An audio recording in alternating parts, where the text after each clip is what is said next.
Coming up next on the Jeff Crilley Show, from boot camp to the boardroom, we're going to be talking to an expert in leadership who's taken all of his experience in the military and he's giving it to corporate America. His journey just ahead.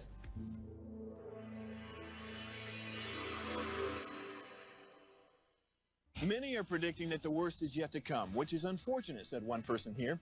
Until now, they've enjoyed the reputation of being the nation's icebox. Watched a burglar in his home this morning by webcam. As a journalist of over 25 years, stories are what make my world turn. Reporting live from the Dallas newsroom tonight, Jeff Crilley, Fox 4 News. But in 2008, I took the jump from my familiar life and started a PR firm from my home. We're talking about anyone with a camcorder like the one I'm using becomes a television network. We started slowly growing the company, and we now have over 100 clients, and we've branched into the world of live digital broadcasting. I now own 8 different TV studios and have a huge team. And the stories that I now get to share are sometimes the most important of my life.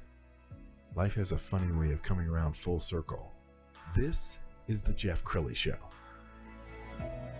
Well, I never served in the military, but I have to tell you, I have so much respect for the brave men and women who have, and the discipline that they learned. I mean, if it's 8 o'clock in the morning, that's not 8:05. In fact, on time is late. You show up at 7:55.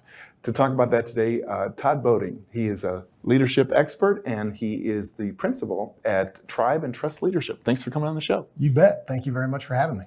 And I'm right about that, right? 8 o'clock. What time would you show up?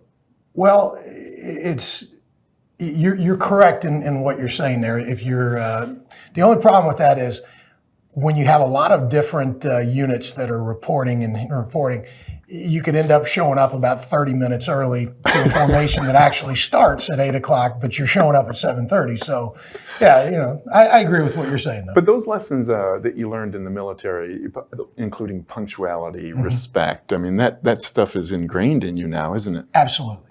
Absolutely, yeah. It's the discipline that comes out of the military is the type of discipline that, quite honestly, not everybody sees anymore. Now, those who grew up on farms in the Midwest, they had it instilled in them already. But, for those of us like myself who grew up in a much more, city environment, you don't see that type of discipline. So it was actually the best thing that ever happened to me in that regard. Yes. And when we talk about leadership, one man that comes to my mind is a man that you met, former President George W. Bush. Yes. Let's put this picture up. That had to be very cool. It was. I was fortunate enough to work in the last year of Bill Clinton's White House and the first year of George Bush's White House.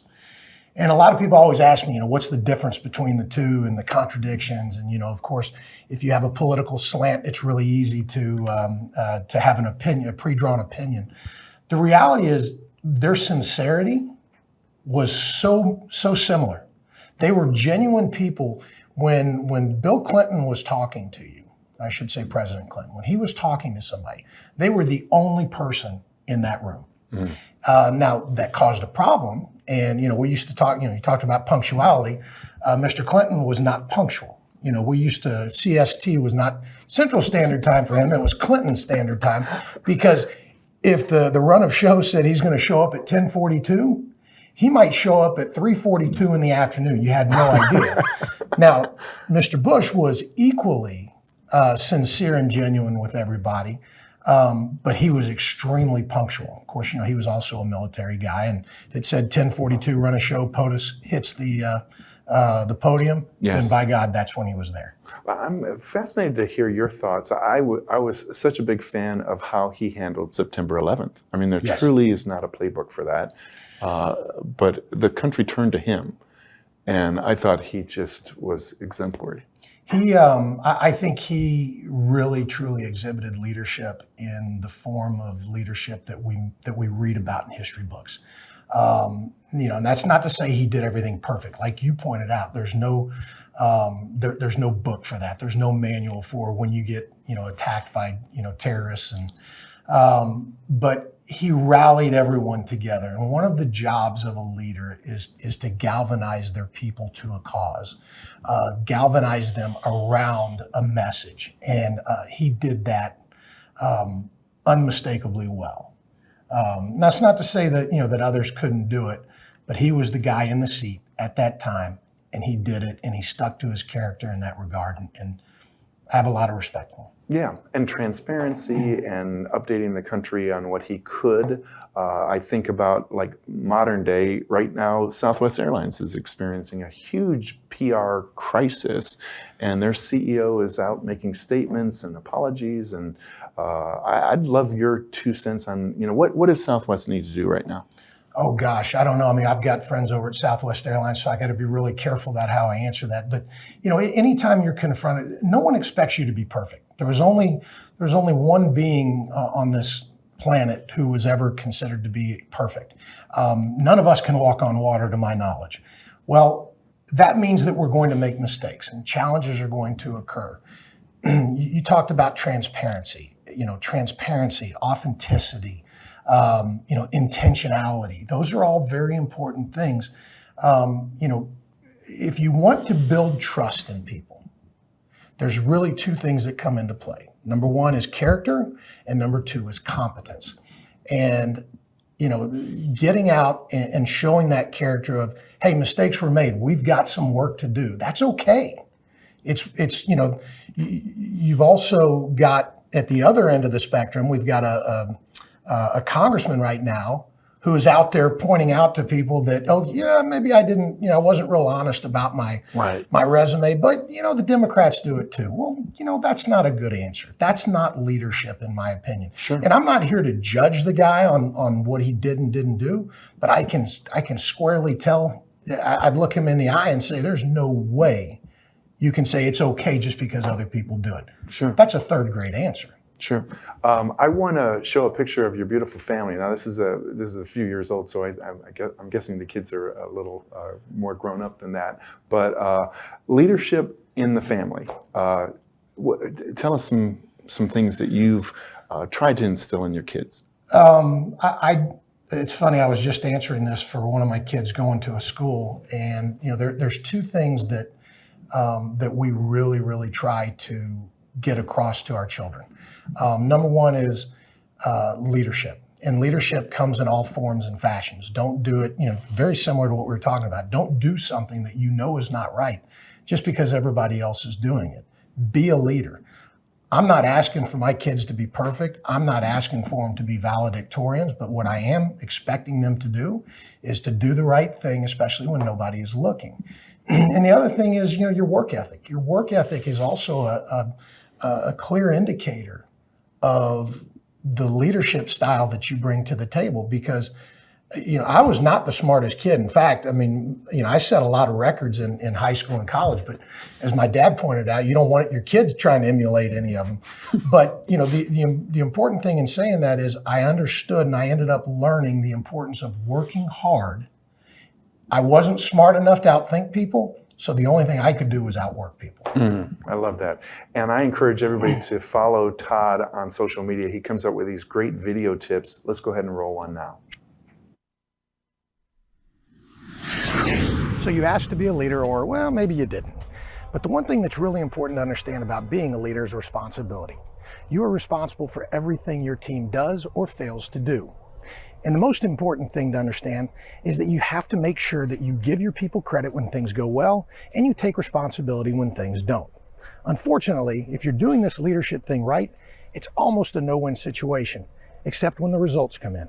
If you take responsibility for your team when things don't go as expected, they will respect you and appreciate you more than you know, and it will drive them to work that much harder for the team. Take Abraham Lincoln as an example. Any failure was something that he internalized, and he accepted the fault. That's leadership, and that's why this monument exists. A lot of people look at leadership as a package of privileges, and for poor leaders, this might be true. A good leader sees responsibility above privilege.